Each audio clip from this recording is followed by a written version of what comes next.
Right, why don't we hire a cruise liner, put it offshore, as soon as we pick them up, take them to a cruise liner. On that ship, we have immigration department, we have a police force, and we process their application there. And then once people realise they're being transferred to a ship, not to the actual UK on land, that'll end the people smuggling. Who's going to give a people smuggler £5,000 or £10,000 to end up on a boat? Stuck on a cruise ship. Yeah, I mean, I suppose one of the flaws in that, or two, because I understand what you're saying, and Henry Bolton, former UKIP leader, has come up with something kind of similar to that, but I guess that the ship wouldn't be big enough, would it? There's the problem. Well, at the moment... You got 1,500 came this week. I know, but at the moment, the cruise industry is on its knees. I mean, if you watch documentaries, they're sending cruise ships now to the baker's yard. Cruise ships. Yeah, you could need a lot of cruise ships. And then you've got to bear it, you've got to ensure, Clive, that all of those boats get to the cruise ship, because some may just still come ashore. Yeah, but when we round them up, there always seems to be the Border Force Agency or the police to meet them when they do come ashore and just transfer them to the cruise ship. So if people come ashore, so it's the psychology of being told you're not coming onto dry land, you're going back onto a boat, would be enough to deter people. There might be something in that. Clive, thank you for starting us off on that. Graham's in Peterborough. What do you make of it, Graham?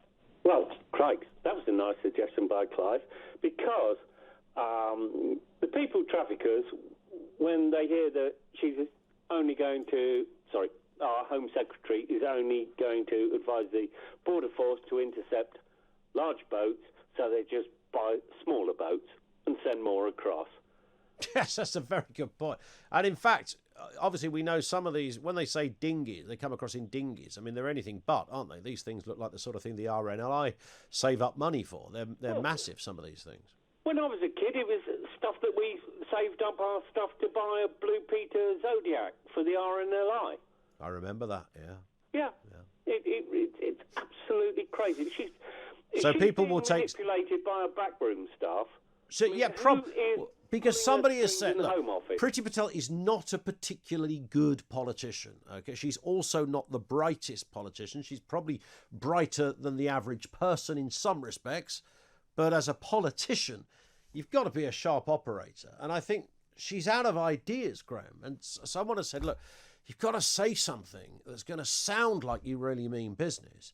So she's come up with this, let's turn the boats back, which means that you've then got to have commanders in the Navy or lifeboat services who are willing to carry out that manoeuvre in the middle of an ocean. That is inhumane. They're not going to do it, are they? They're going to say, I'm sorry, I'm the captain of the ship, I'm in charge. Her backroom staff have cornered her. They have absolutely put her in a place that is untenable. Got it, Graham. How can you do that? Yeah, well, I think you're right. There's nothing she can do now. Graham, thank you. Big words. That's it. Big words. Oh, this will keep people off my back for 6 weeks. Not round here, it won't, mate. Brendan's in Hartlepool. Sort it out for us, Brendan. What's going on? It's easy to sort out. I could do it tomorrow. Go on. Right, you announce to the world anybody who is caught or comes across the channel illegally is never, ever going to be granted citizenship or asylum or anything, refugee status in the UK. When we get you on the beach, we will fingerprint you and ID you, and your records will be kept.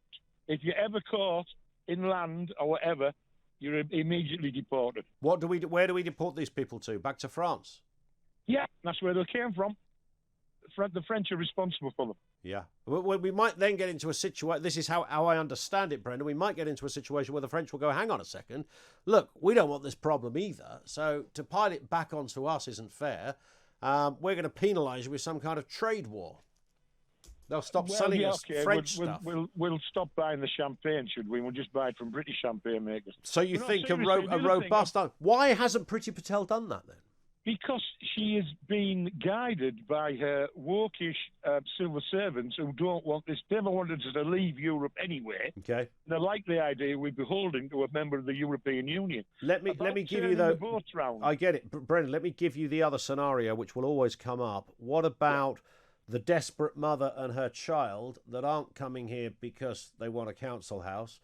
They're coming here because they've legged it from Syria, where half their family's been wiped out, and they want a safe place to live? What do you do with those people? France is very safe to live in. There's yeah, no but then war that would mean France. that all immigration, the UK to have no immigration policy then.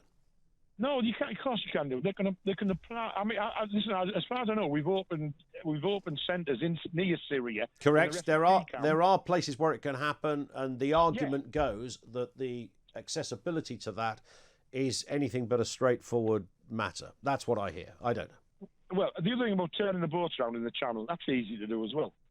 Is it?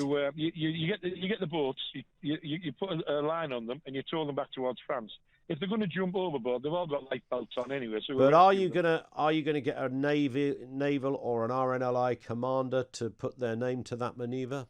If they he's think been told he has to, he does, doesn't he? Well, isn't the captain of the ship the supreme commander above anybody?